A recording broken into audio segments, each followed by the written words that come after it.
The original fuse box on an old 70s or 80s Yamaha, probably most of the Japanese bikes, they're ticking time bombs. In fact, any electrical problem you have, you might want to just look at that first because it can short and cause issues with the battery, charging the battery, all kinds of things. Just safest to replace it.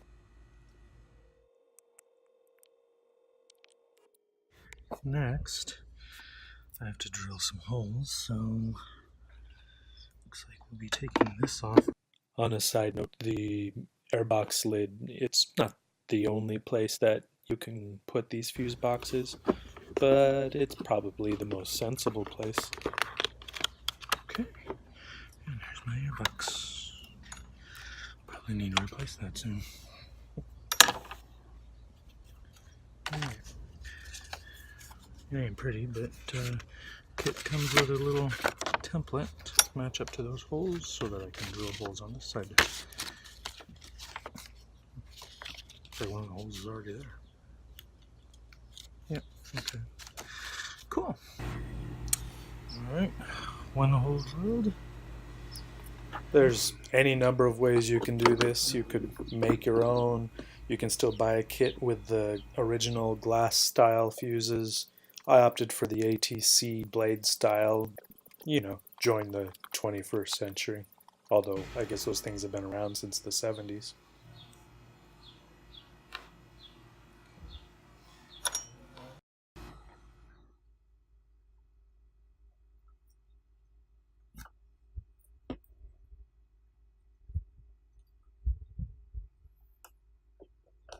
So, for some reason, these aren't doing it. Something about the plastic is too hard. So, we're going to try something different here. Careful of your surroundings. Heat it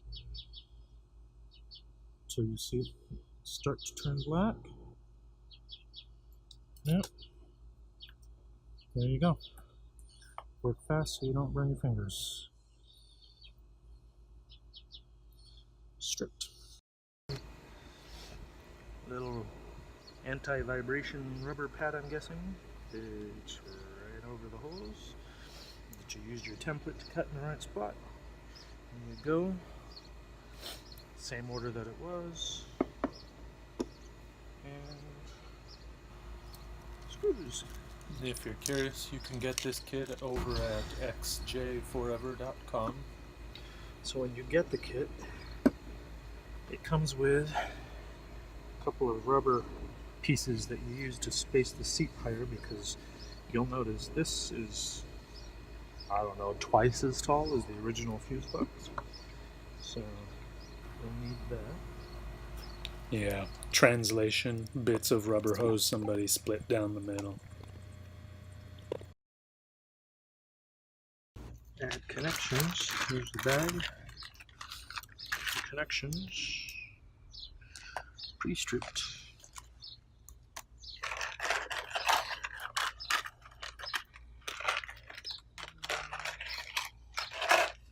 That.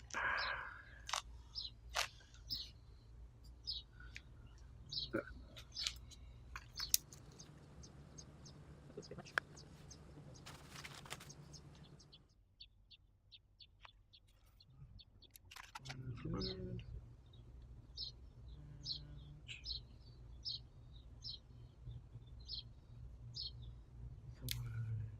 Here. And we'll do the other side when we connect to the wire. So, essentially do that to the rest of the others.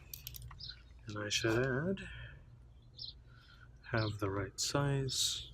This is a thicker wire, so I'm using a different one. It's less. Right.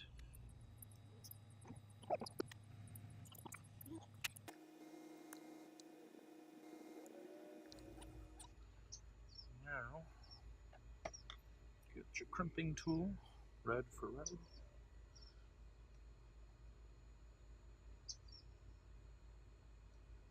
Press a little bit and squeeze. Don't forget your heat shrink, right? This goes over this and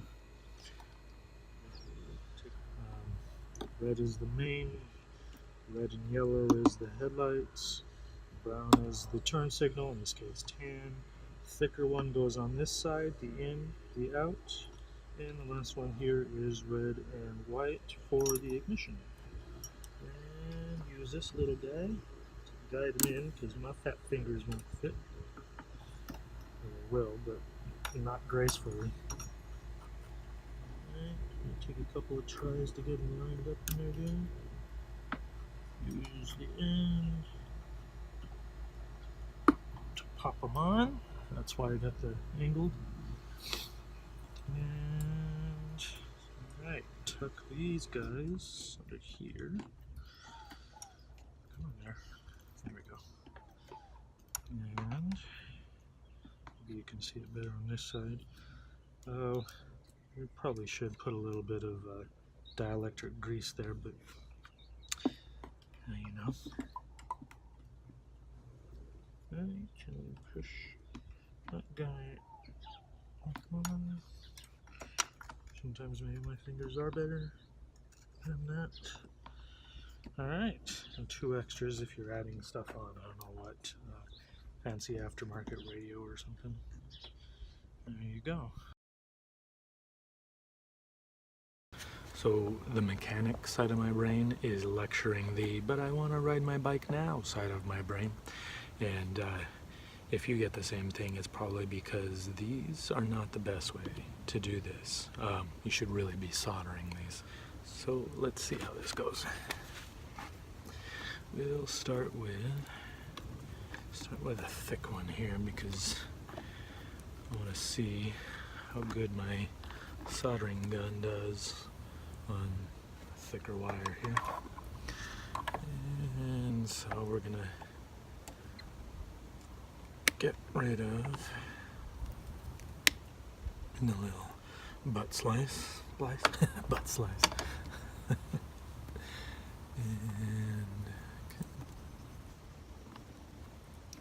there's that.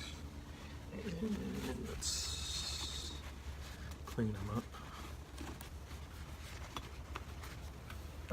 Again, on this older side, the original wire, I don't know why, but it's a little less cooperative with wire strippers, so we're going to see if I can do this with these. It's probably a little safer than fingers, right?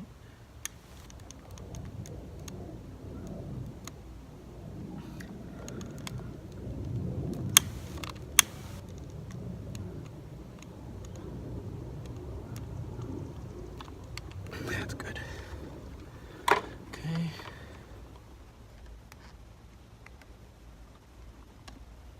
Yep, that one's too small. Or I just got crappy wire cutters. There we go. Okay. And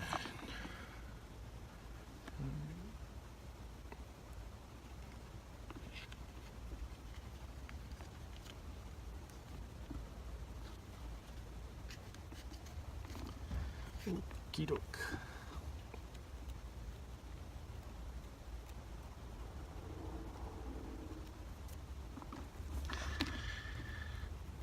And let them mingle, squish it down. Oh, just obey. And start twisting them. Not the most mechanically connected, but we're doing the best we can here. Works. Put a little bit of this flux on here. You might already have your rosin core electrical solder, but so I'm told it's still useful to add some of this stuff. Helps get rid of the oxidation on the wire that you don't think is there, but it is. And then you come in here, and because this is heavier gauge wire, I'm using, this is a 260 watt. I have tried with the, I forget what the next size down is, 140 watts or something like that, 120 watt. It'll probably work on these littler wires, but I'm not so sure it's going to work on these. And, alright, let's see how this goes.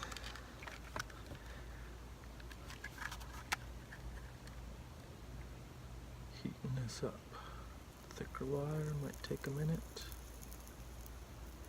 And you'll see the flux start to steam and I think it's getting close to heating up my solder. In fact, there we go. Go away, mosquito. I got a mosquito in my ear right now. That's not helping. Ooh, there we go. So your soldering gun's on the bottom and your solder's on top, and it'll wick down in there. And don't want to go too long. These things are only rated to run for a minute or so. And that's probably not too bad. I'm going to let it switch out the plugs, plug in my heat gun.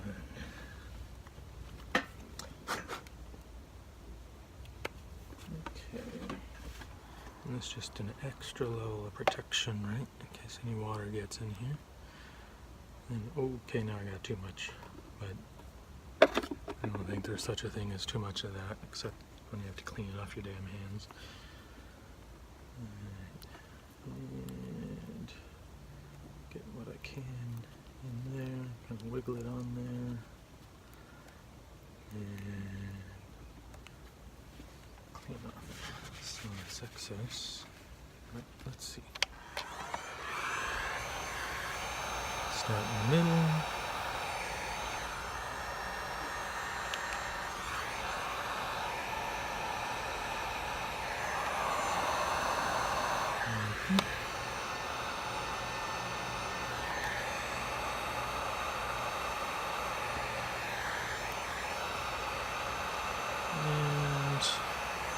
Let it kind of work its way out. You'll see it squishing out the dielectric grease. It's fine.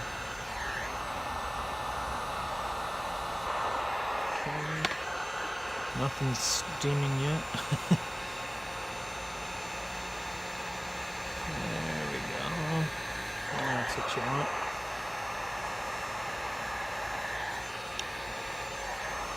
To the bottom.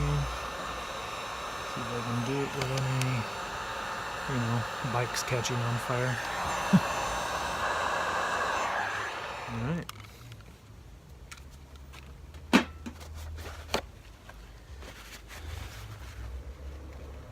Clean off the extra, clean off the extra. Do the rest. Wrap it up with some electrical tape, wrap it all together with some electrical tape, make it nice and neat. And that's a proper way to do that.